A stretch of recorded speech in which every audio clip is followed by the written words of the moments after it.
Welcome to Doing Learning, everybody. I'm hosting tonight with my co-host, right? Co-host. It's our Christmas episode, everybody. Woo! Christmas in July. It's a thing, right? Yeah, except it's May. Gosh, But dang I'm it. so in.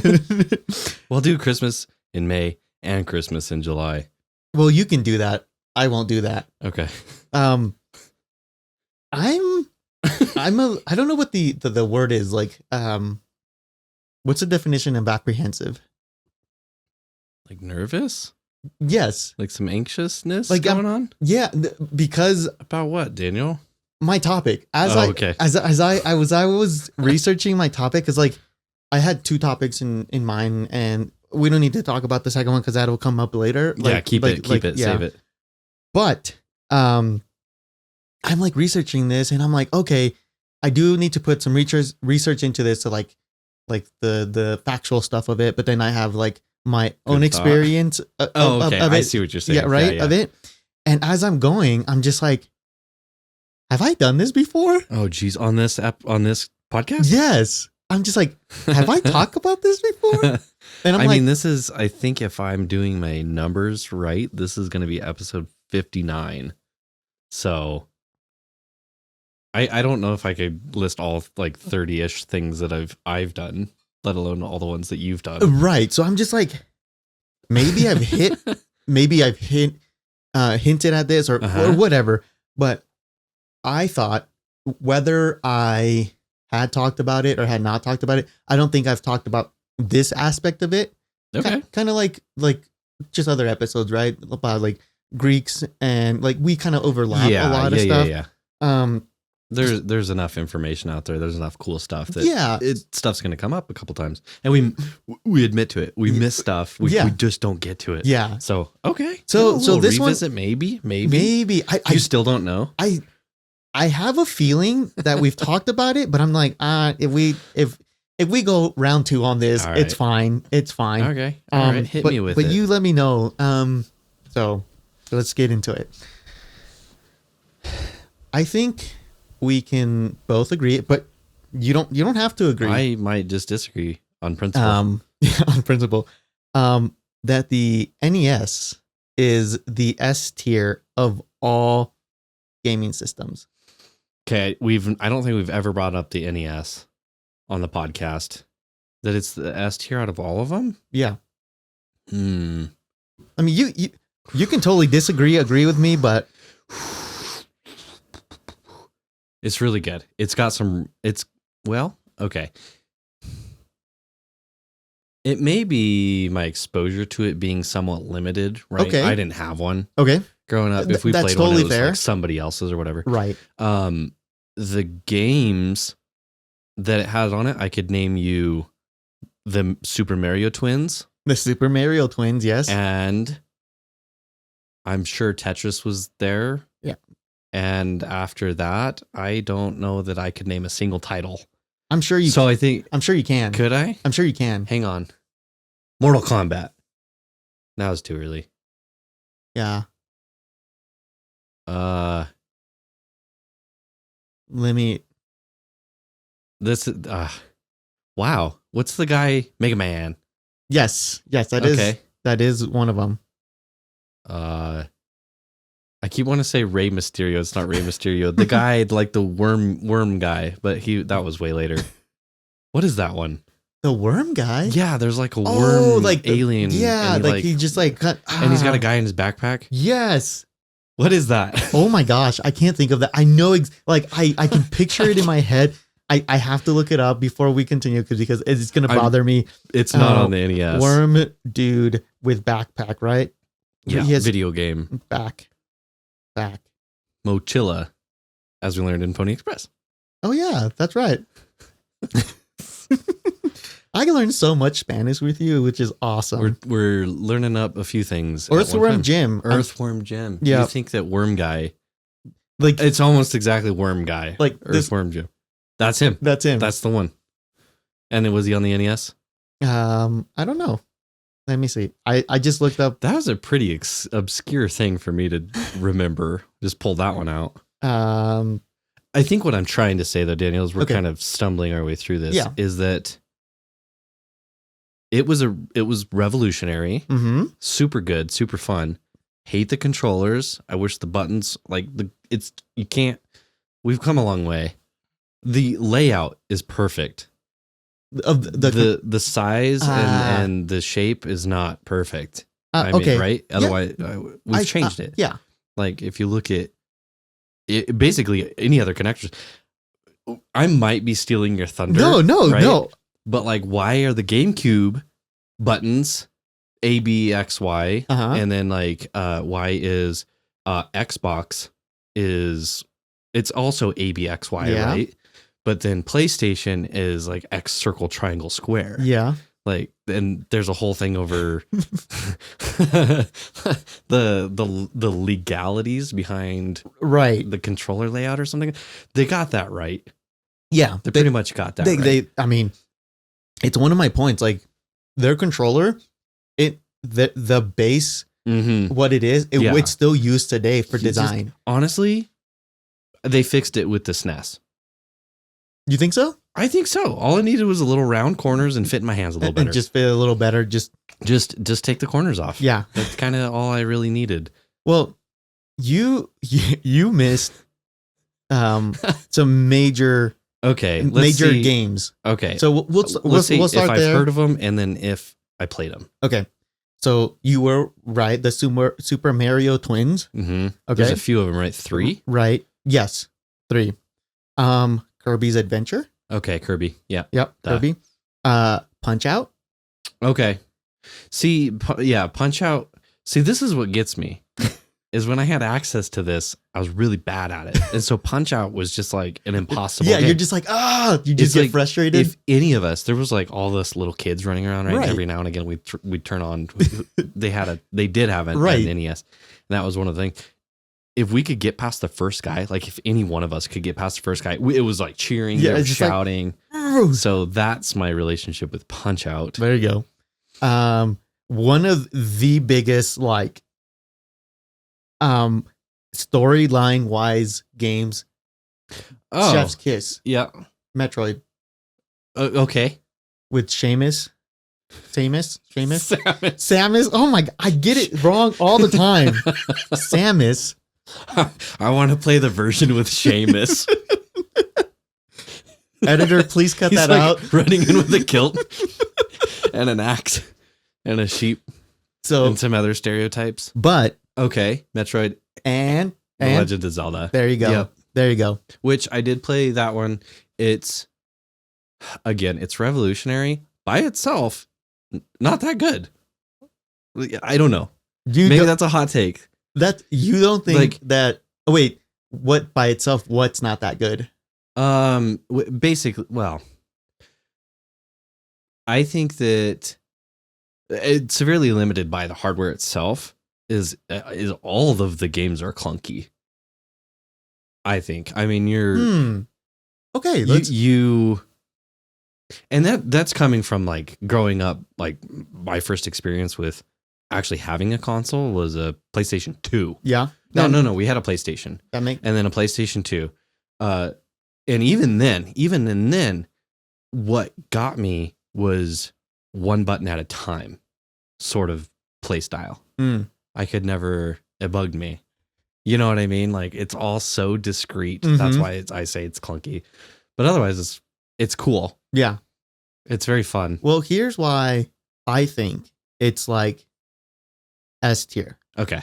And I think it is, by the way. Yeah. I think it is. And I just whether you agree it's the S tier of all systems or not.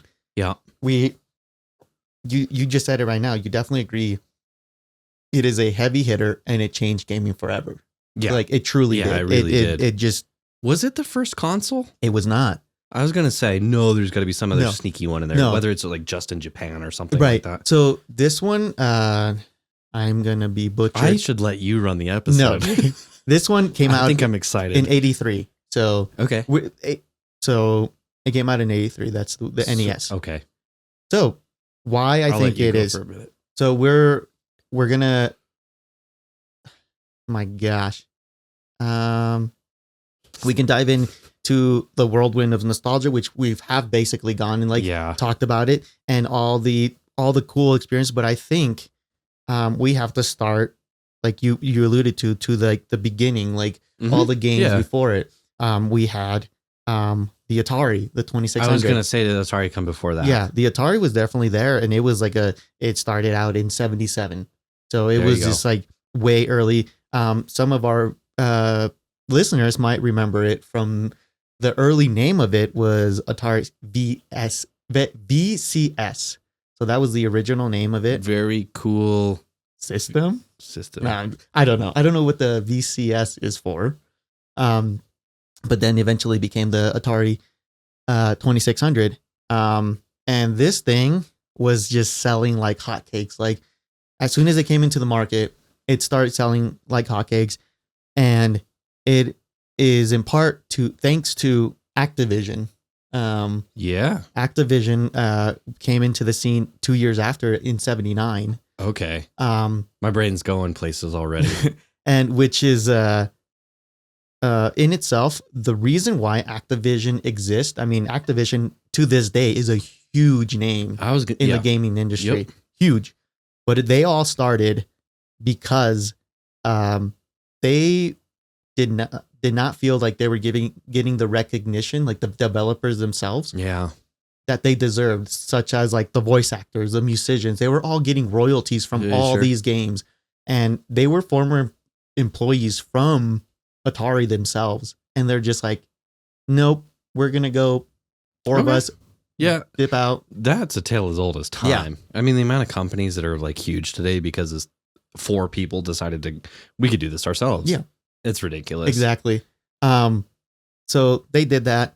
Obviously, Atari didn't like this. They tried to like sue them because you're part of our company. You're taking like whatever XYZ. Yeah, our skills and applying them to they kind of do the same thing nowadays, right? Like, but it never took. Like they never got past that, like the initial stuff or whatever. So Activision became a thing after they're like booming around the 70s, right? Late 70s. Okay. All these other companies, they're just like that.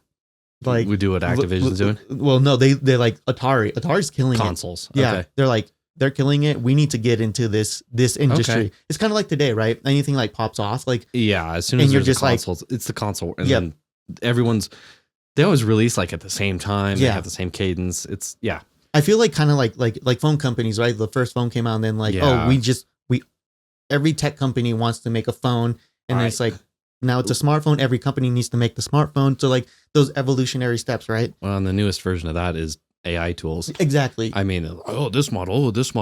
So it's same thing.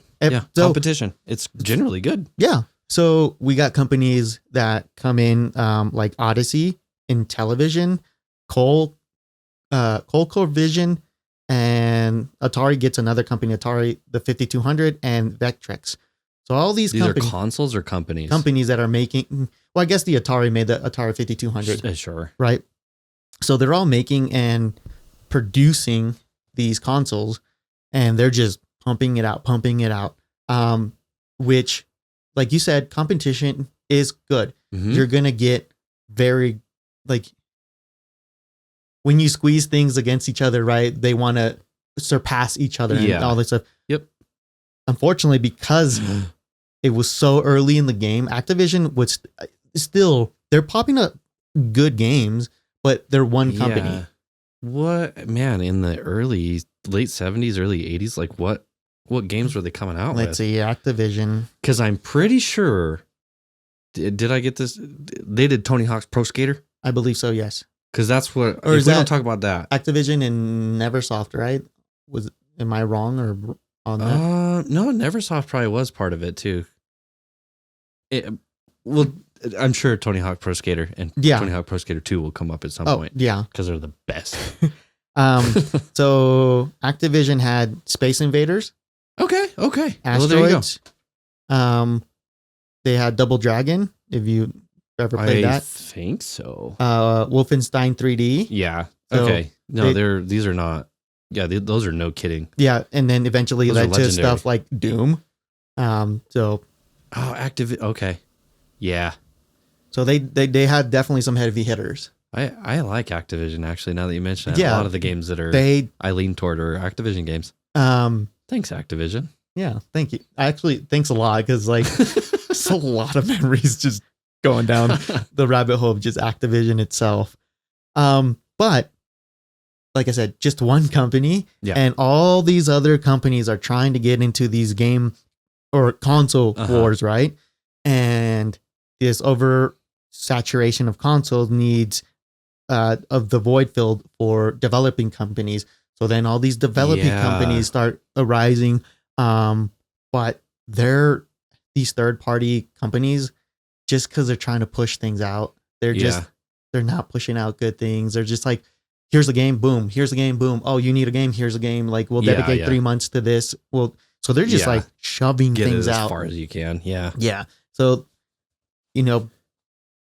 all these inexperienced third party developers pushing out bad games, and the market is just being flooded with like, what do you like when you have like 10, 15 consoles, which one do you choose? And on top of that, which game do you choose on? Like, whoever recommends something. Yeah, exactly. So it's all word of mouth. So like, your friend could have this, the other friend could have that. Like, where do you go? Right. It also didn't help that, personal gaming computers were getting more accessible too. Okay. We got things like Are we still in the 80s? Yeah. Like late 70s, early 80s. So like, we're still pretty early. Yeah. Okay. Commodore 64 and the IBM PC. Okay. Those are coming into like Commodore. Yeah. Yeah. That's like exactly what I think. Those are coming into the market, and they're making like PC is like, I think we can all agree. And if you don't agree, I disagree with you. Text Daniel. I will fight you on this. It's PC Master Race for a reason, right? Yeah. Because they just like, you can't beat a PC. Like, yeah, sure. Nowadays consoles are getting pretty close. They're not going to get close unless they have legit swappable parts and everything upgradable and everything. You're never going to touch that. Yeah. So them becoming more affordable. Yeah. Getting in gamers' hands, it's hurting the gaming industry. Okay.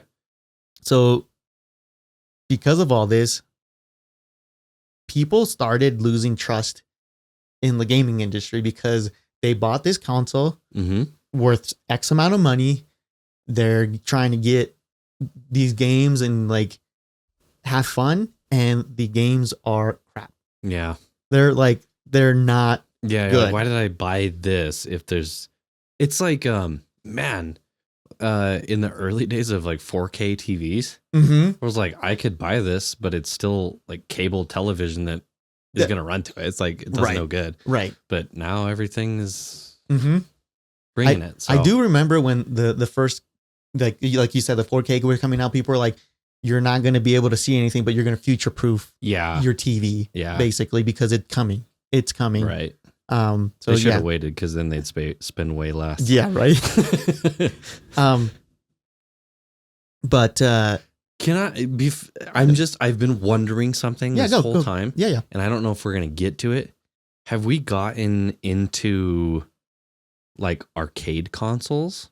Oh, are we gonna get into that? We're not, but arcades. So this is around the time where the arcade game era, the cabinets are around, but they're also like, they're like reaching their peak golden era of arcades, like, because we're gonna get the consoles are coming in there. So you have the people going to the cabinets though. Yeah, you got the people being pulled by the PCs, and then you got the mistrust of the games. The people that already own it. Okay. So that's why it's still the height and golden age of the cabinets, because people are like, the games are good, they're cheap. Yep. You can just go and play them. You play them as you need to. You can play all of these ones. Yeah. So cool. Okay.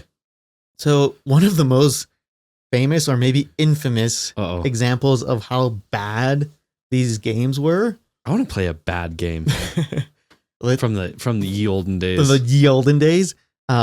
Was E.T. the extraterrestrial. Really? Yes. It came out, I believe, the same year that the movie came out. So in 82. Okay. So I want to look up some pictures of the gameplay.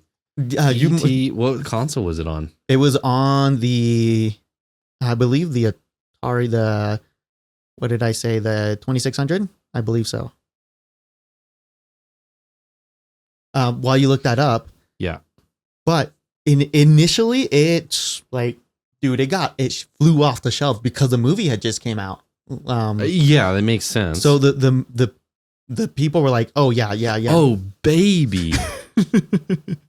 What are you looking at right now? It's the gameplay is like, I mean, think Pitfall for the character, but not as good. Yeah. And they're on a light green background with 4 dark green diamonds.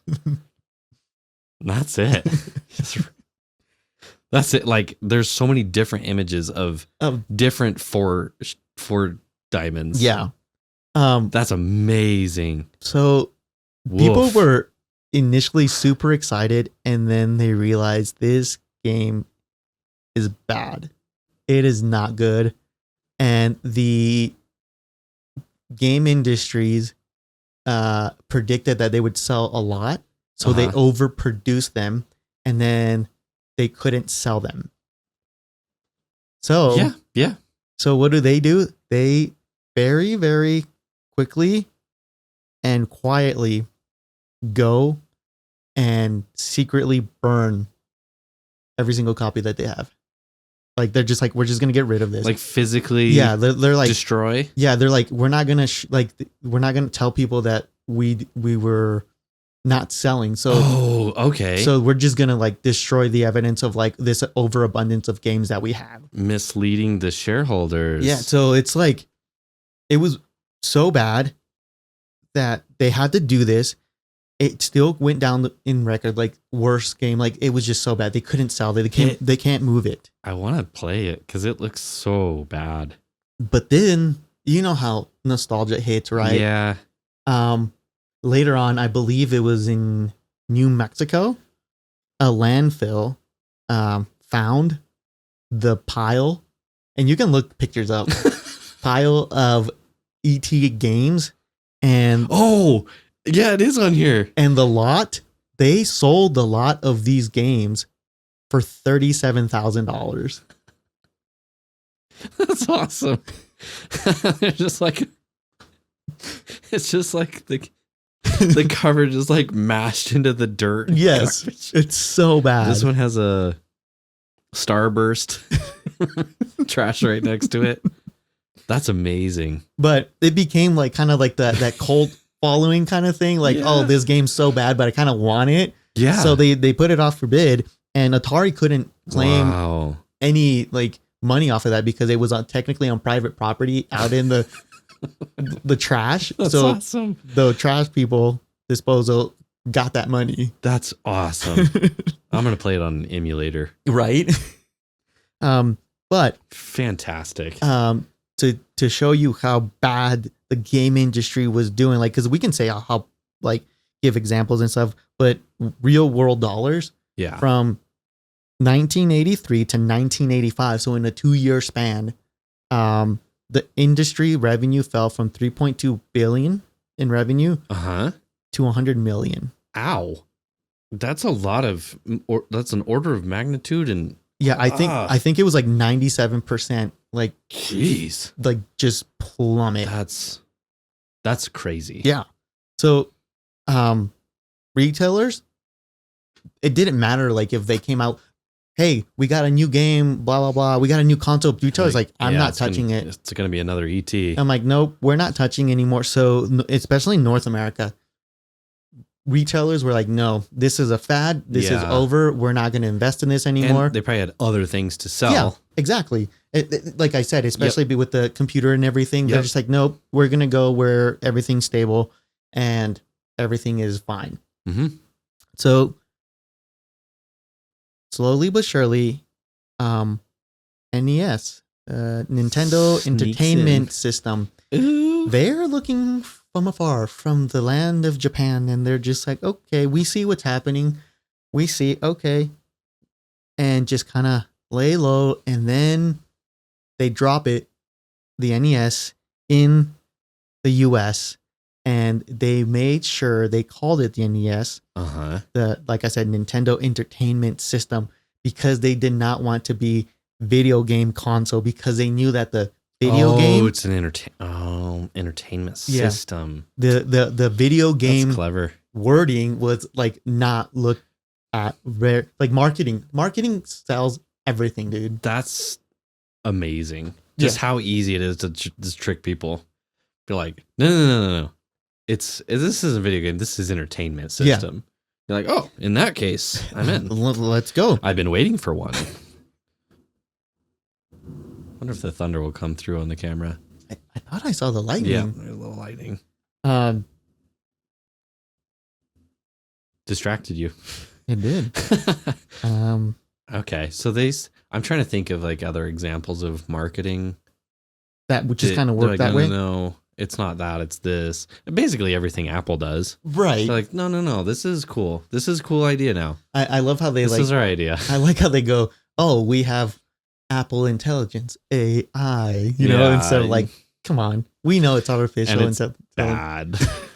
Actually, I don't even know if I have it. Wouldn't even. Nope. I've tried. I know they tried to like put it out on phones and stuff, and it just didn't work out the gate. Like they had it, but it didn't have it. Yeah, so it was weird. I don't know. They're working on it, guys. Don't feel too bad for them. They have plenty of money. They'll be okay. But then when it comes out, they introduce some pretty revolutionary, like kind of what we talked, the controller. Yep. They introduced Rob the Robot, which I don't even know if you've ever. Nope, gonna look it up. But Rob the Robot, can he fix it? But he came with the NES. It looks cool. I kind of want one.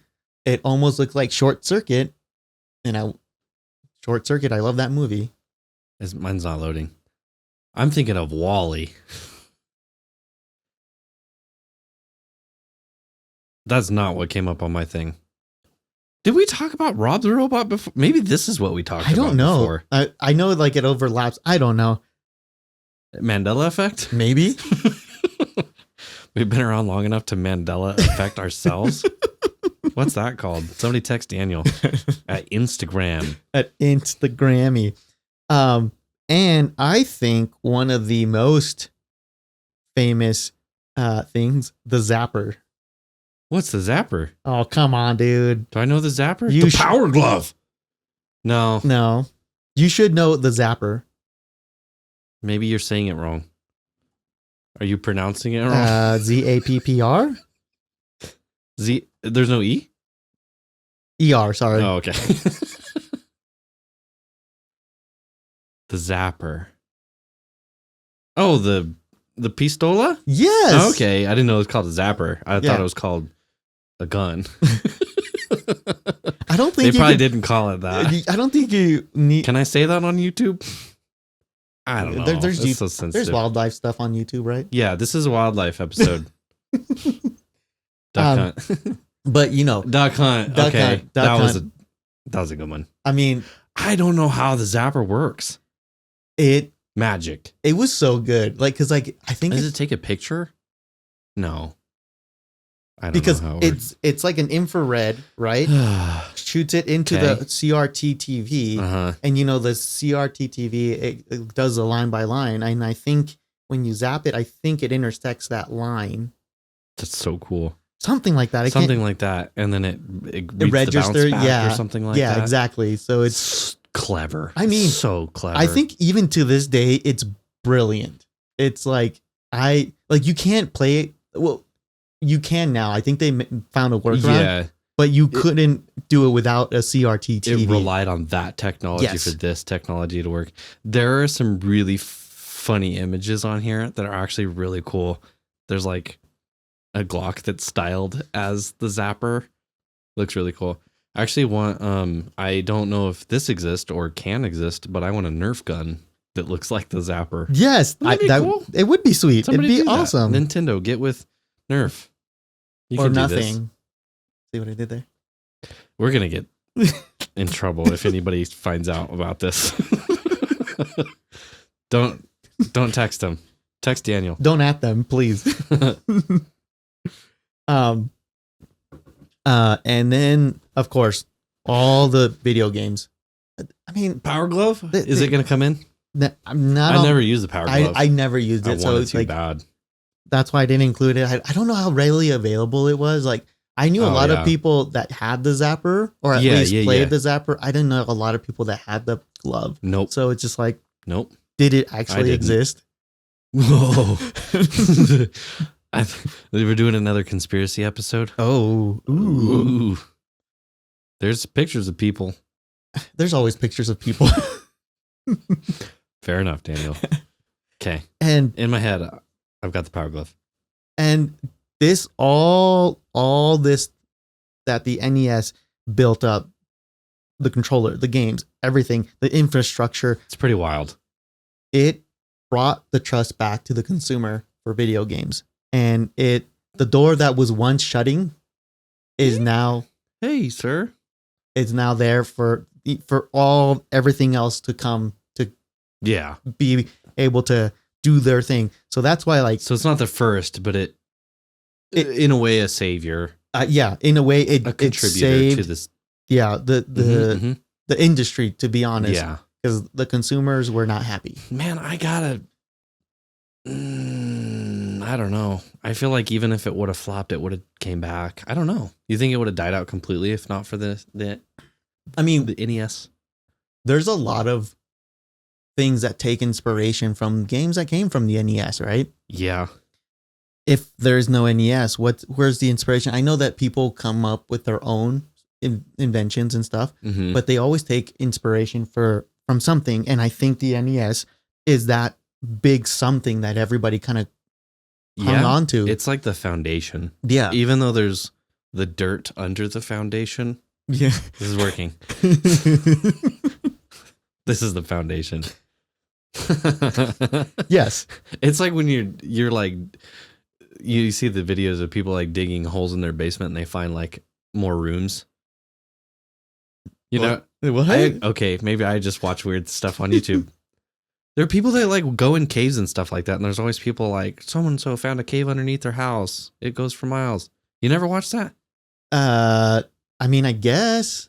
I mean, maybe it's just me. I know some things that you. Yes. That's my metaphor. Yes. It's working. Everyone loves it. Text Daniel how much you love it. I'm sure somebody out there loves it. I'll text you. You don't count. Yes, huh? But like I said, I agree. Rest is history. Literally created IPs we still drool over today. I was gonna say, if not for the NES, you don't have the Super Mario Twins. No. I mean, we already talked about it. I mean, you know, like Breath of the Wild, you love that game. Good one. It's just like I can't see a world without these IPs, which I know that's kind of silly to say because obviously that's the only world we know. Like there could be something else that could have arisen, but it's so up there that, you know, it is what it is. If not for the NES, Daniel, what would you have dressed up as to ride go-karts around the streets of Japan? Well, I didn't. Didn't you not dress up? Yeah, but not as What did you dress up as? It wasn't a Super Mario Twin? It wasn't a Super Mario Twin. What did you Daniel drove around Japan in a costume. I did. It was oh my god. Can you talk about it on the We can, but I'm Should I beep This is so part? bad because I'm blanking the name. Yoshi. No, that's part of the Super Mario Twins. Seamus. No. Seamus. Bruce Lee. Oh. Okay. Yeah. It was his famous, you know, like yellow Yeah. suit with the black stripe. Yeah. That's what I was. Okay. Yeah. I think Not a Super Mario Twin. my, Sorry, my, everybody. my wife was a Pokemon character, which was pretty fitting. Do you know which one? I'm pretty sure it was that Charizard. Nice. Yeah, I believe Formidable. so. Formidable. Yeah. If you saw Charizard driving down in a go-kart at you, you'd scooch over. And I wrote this line in because like I thought it was funny. Okay. Where's my line? I hope it's not funny. Okay. So it's I know it's my classic let's talk about one thing forever then drop the topic in the last 5 minutes because that wasn't the topic. Are you going to drop the topic on me at 40 minutes in, 35 minutes in? Well, that's my MO. My MO is to talk about something awesome. Yep. Which is good, but it's like a story buildup, right? We're almost there, guys. And I'm sticking to it. I'm not going to break my formula. Oh, so a twist from Daniel. No, I'm going to, my MO is to. You're not breaking from the MO. Yes. You're okay. I'm sticking to it. So what's the topic, Daniel? No. So it is, but here we just read the thing. We just got to roll with it. We just got to roll with it. Okay. That was the thing, dude. Oh. Oh. Apparently I guess we were laughing, so it was not as funny as I thought, I guess. I didn't know when just like your heart stopped speaking and you read from the page. So that's beautiful. But as much as I love the NES and everything that it brought in, right? Let's kind of pivot and talk about the console I really love. Your favorite one? My favorite one, which is, I think without, you know it. The S-Boss. The S-Boss. And there's a reason why I like it. I know people are going to be out there like, oh, PlayStation's better. Oh, it's because you didn't grow up on PlayStation. Because it has the hugest controllers. Xbox, the original one, was like this. It was pretty huge. Those only adults could play. Daniel's trying to stretch his fingers like, come on. And to the people that say that I did grow up with Xbox, but I know they're gonna be like, oh, it's because like you didn't do PlayStation 1, and like you were saying like Tony Hawk Pro Skater and Twisted Metal. I'm like, here's what I gotta say to you. Uh-oh. I went to school in Michigan for a little bit. And part of their outreach program was to send everybody home with a PlayStation so you can play educational games at home. And go to the video store and rent Twisted Metal. Exactly. Yes. I played so much Twisted Metal and Tony Hawk's Pro Skater, so I was in on he had it. The PlayStation when it was Daniel. You can like Xbox. So, I'm just saying, like, I started off my gaming career, like obviously I had the Super, but like actually like invested in my PlayStation. I love the sound, like the iconic all that. I'm sorry that I butchered that. No, that's pretty good. But you know which one? Like I was in it. So PlayStation always has a place in my heart, but Xbox is where like I kind of like, I don't know, it was just me. I felt like I really, really liked it. And the thing that I love about Xbox, what is the one thing that Xbox is kind of known for? Halo. Bingo. And bungle. Bingo bungle. But I think as much as the NES changed history, Xbox changed culture within the gaming industry. Yeah. I was going to say we weren't around to see how the NES did it. Yeah. But I would say, I mean, Xbox had, there were like release events. Yeah. Oh, yeah. For Halo. I mean, how many times did you stand in line at midnight to go get the newest Halo? All of them? All of them? Every single one? And every Xbox thereof? I don't know that I can think of a lot of fantastic PlayStation games. I can't think of any where I know people lined up for. Right. Maybe I'm missing some. I don't know. Yeah. They've got like, but they're nothing that you'd stand in line. Final Fantasy. Mm-hmm. I know Uncharted was pretty. That's later on though. Even it is later on. I'm thinking like around Halo 1. Halo 1, Halo. Yeah. I can't really think of it. I know they had, what is the, oh my gosh, I had the name of it. And I'm not assuming GameCube at this time because GameCube came in after Xbox and PS2, right? That is correct. It was a little bit delayed. Yep. But that one was another good one, but not as culturally defining. And what I think won over the culture for the Xbox in its early PCs. They already had LAN parties. That was a thing. Yeah. It's not like it was a brand new thing. Yeah. It wasn't revolutionary. The Xbox didn't bring this revolution LAN party. Yeah. But it simplified it. It did, because I remember, I think my cousins had, like, I think it's called a network card for the PlayStation 2. Yes. And so it was like you had to have an extra component. Yes. In order to do any of this stuff. And if we did, of course, didn't have it. We didn't have the internet to do it forever. Right. Let alone, but LAN. Yes. But even that, you still had to have the things, and huge mess. But Xbox, you just plug it in. Yeah. It literally was cool. one cable and I did LAN parties up until I think when I was in high school, so like 2012. That's cool. That's fun. So like I just have my friends over and we just bring our Xboxes and just connect. I think the only time that I ever did one, I remember it very fondly, actually, because I have an older brother, and he had an Xbox at some point, and his friends did too, or whatever. And of course, I'm much younger than him, and so at one time, all of his friends came over, a whole bunch of them, and we had like 2 or 3 rooms set up. That's like, it was cool. Like there was like 12 or 16 people playing together. Yeah. It was cool. And I don't know if I ever thanked my brother properly, but like not only did he and his friends let me play with him, like my parents let me stay up late.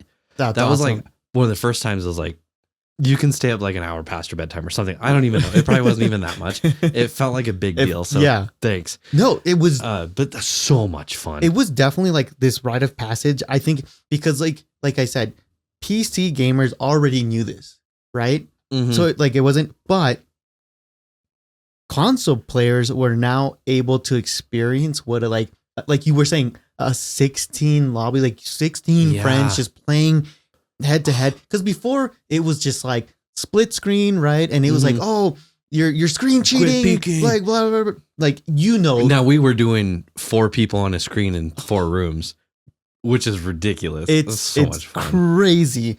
And it was Halo. I mean, of course it was. I mean, it definitely was. Like, Halo dominated LAN parties, and then Halo 2 dropped, and forget about it. So like, good. It was just like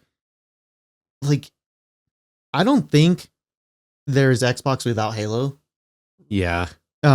Because it just did it right. Yep. They knew exactly what to do. Yes, Xbox put the hardware, but you need the right game for it. Very much. I mean, you saw it before. If you have sucky games, you lose people. Yeah. So they just did it right. And some like LAN cultures were a thing. Like you hit it the nail on the head.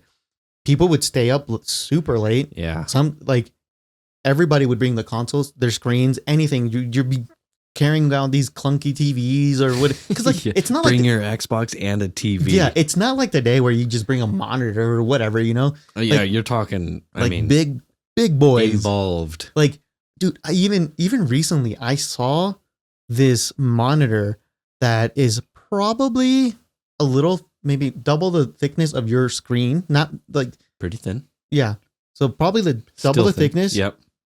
But it has it's a screen on both sides, so you can game with somebody else. Like across the table? Yeah. So like you just hook up one thing to it and you can both see it on the screen. It's like a split screen. It's just a wraparound monitor. Yeah. That's kind of neat. So I was just like, man, crazy. But that definitely wasn't that in the back of the day. But why am I talking about LAN parties? Because it was such a big culture, right? But this all stemmed from a video I saw on Instagram about the world's deadliest game. And welcome to the topic, everybody. And here's the last 5 minutes of the episode. So strap in, everybody. Oh, really? Is it? Okay. No, that's fine. I was along for the ride. I'm like, I want to go play these things. No. You're getting me in my nostalgia, Daniel. Good job.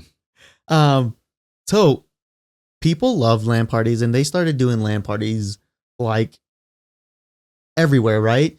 There is stories from I have the stories pulled up, and I think Bulgaria. from Bulgaria. I'm just guessing. Oh, maybe, you know. Oh shoot, I just exited out. Well, that doesn't help me. Was it a tab? Command Shift T. Command Shift T. Nope, that's Disney Plus. Command Shift T. Command Shift T. Nope, it's not coming up. I don't know what happened. If it was a tab that you just closed, that normally will open up a tab you just closed. But people started, you know, besides houses, right? They would do basements, and then basements, you know, kind of like the neckbeardy kind of thing. So then they they want to do it outside. So they would get like big old tents and set up outside. And there were stories of like people getting these huge tents, all their hardware in there, and then they get hit by a storm. So the tent floods, and they're like scrambling to save all their like gear and like go back inside the house. Oh my gosh. There's like stories of people like not understanding power, like oh yeah, plugging too many things at the same time, and then just shutting down the grid because a house is drawing way too much power. And then too much power. There's these guys that were just like, what if we took the LAN party to the extreme? So what did they do? They rigged up 2 cars, got their system set up, got 2 drivers, and got camera people. So there's video on YouTube of these guys, like their like kind of journey of doing this.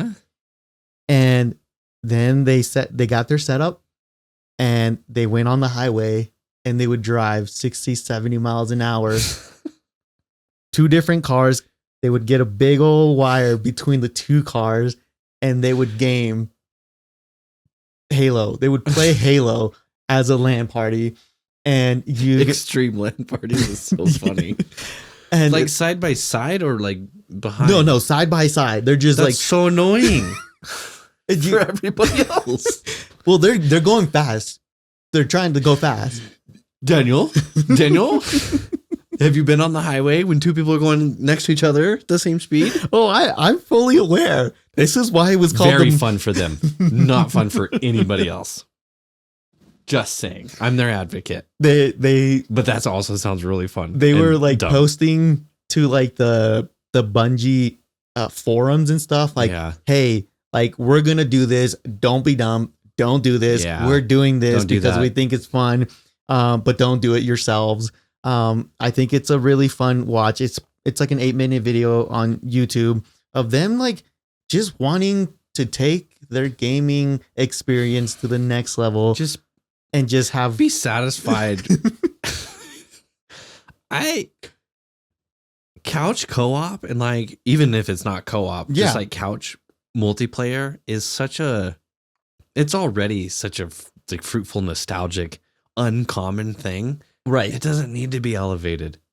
Fun that they did that. Great video, I'm sure. It doesn't need it. But can you imagine being the one to be able to say that?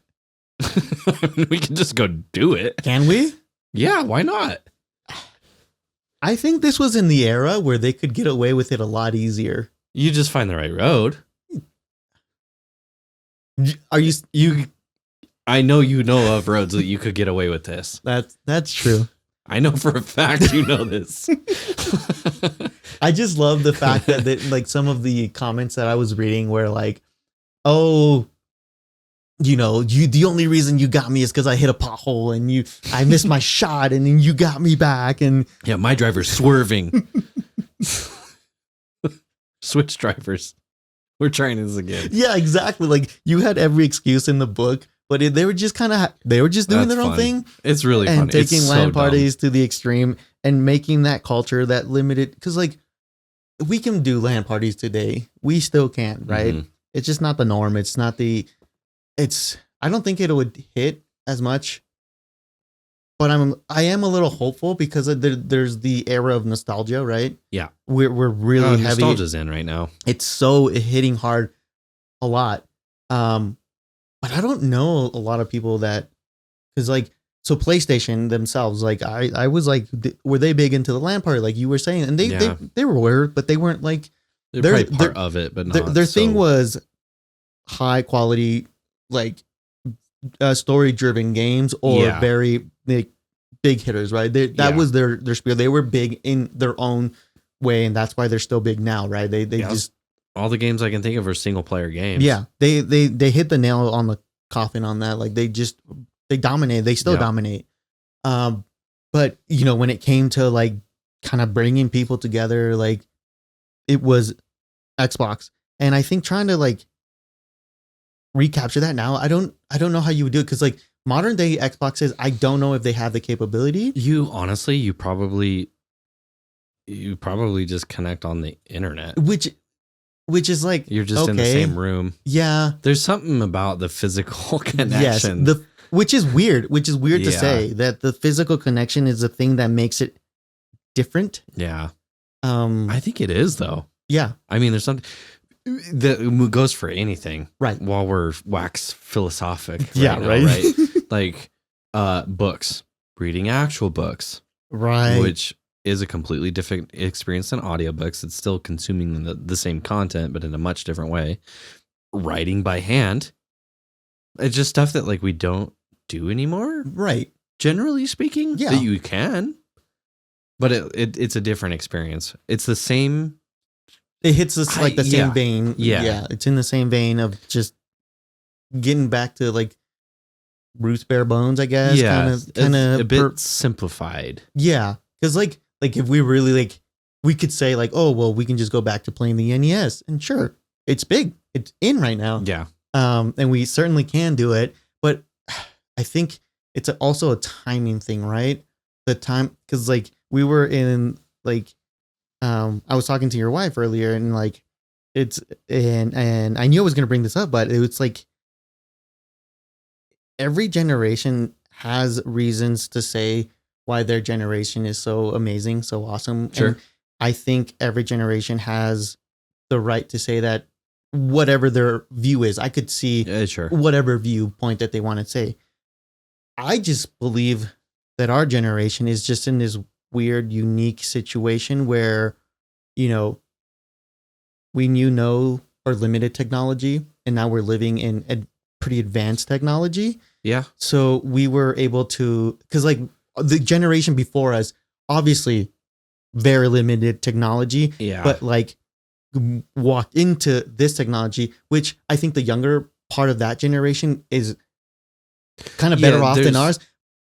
But it's like, how do I explain it? Like, we can easily adapt and adjust to that because we live to like, no, now, yes, and then evolve across the board. Yeah. And then it's not every generation that can really say that. Yeah. Yeah. It's really interesting you say that too, and just how fast that moves.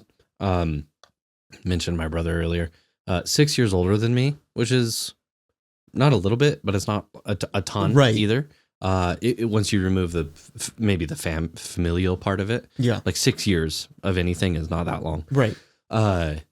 He was taught how to search the internet without Google, like without search engines or anything like that, before Jeeves or anything like that exists. Right. But then by the time I got my hands on it, like there was nothing else. Right. There might have been Yahoo had something going on. Right. But Jeeves was Ask Jeeves at that point, which it was retired, I think, forever this year. Mm-hmm. So there you go.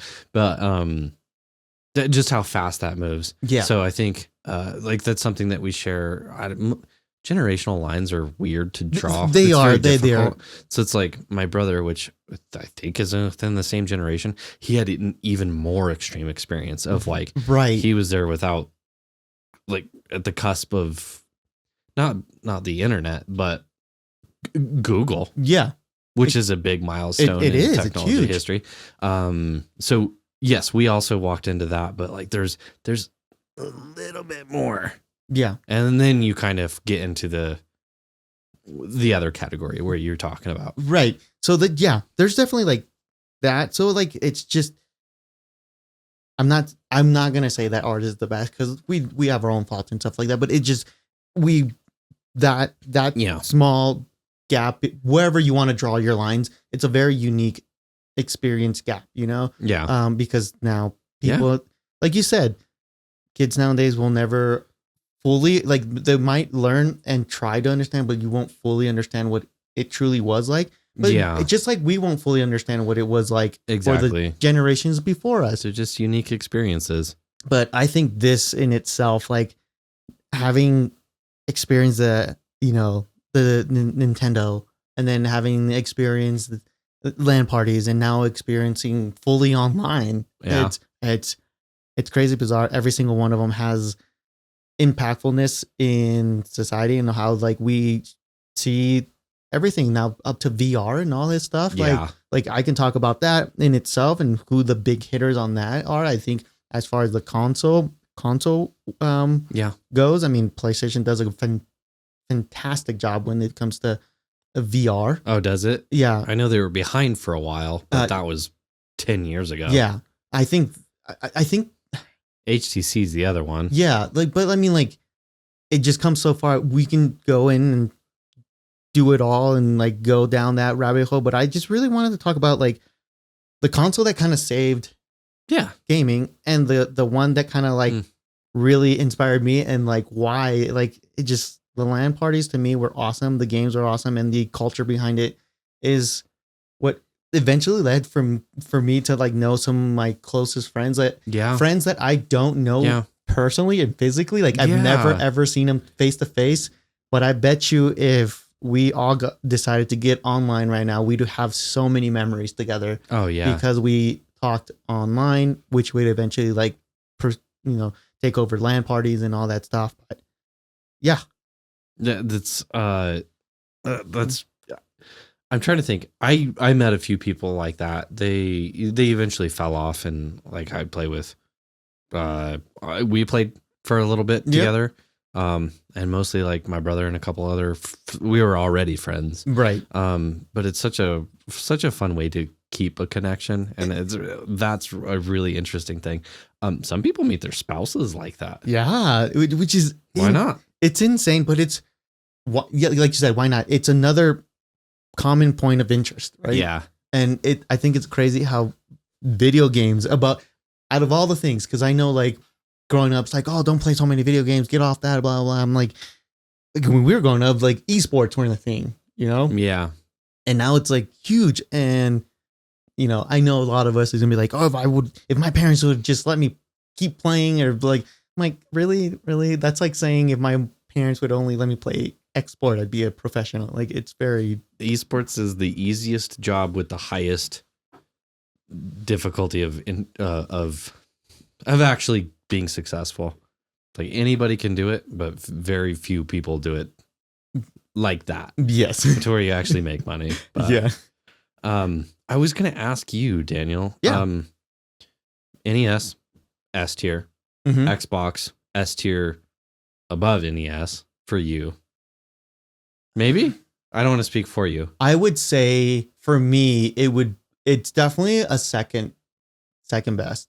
Because although I adore it and I love it, I have to give respect where respect is due, because I do love all those old games. Yeah, they are the building blocks, and without it, I don't have an Xbox. So fair. It's hard to frame the right question too. So like, if you had both of them sitting next to each other, which one would you pick? You know what I mean? If we're doing that, I'm picking my Xbox. Yeah. Okay. 9 times out of 10 for sure. So my actual question is the S tier shared with any other console? In your opinion? There's I think there's one other that I would consider putting in there. I think I would put it in there. I think the SNES? The SNES, yeah. Really good. It was really good too. I think it for you to go like try to fill in some big shoes, it did good. Yeah, it like just polished off all of the edges. Yep. So, quite literally. Yeah, that's a really good one. Yeah, I know. They just kind of made everything round. They're way ahead of the time. I mean, look at all my Apple stuff. It has all the exact round. Right. They're all the same roundness. The other one that I personally would put up there is the GameCube. Really? Yeah. It's so crazy because Awesome lineup. it had such a short lifespan, but it had a high impact. It had so many good games. Oh my! I mean, they still play Smash Brothers professionally. Yeah. People, it's the GameCube one. I mean, we have the GameCube because it's so good. Yeah, and I will say Smash Brothers originally was an N64 game. Mm-hmm. I don't know if anything predates it there, but it was Melee was the GameCube version. But so many good games that, and maybe it was because that's what I had access to. Yeah, it's a fondness. But the games were genuinely good.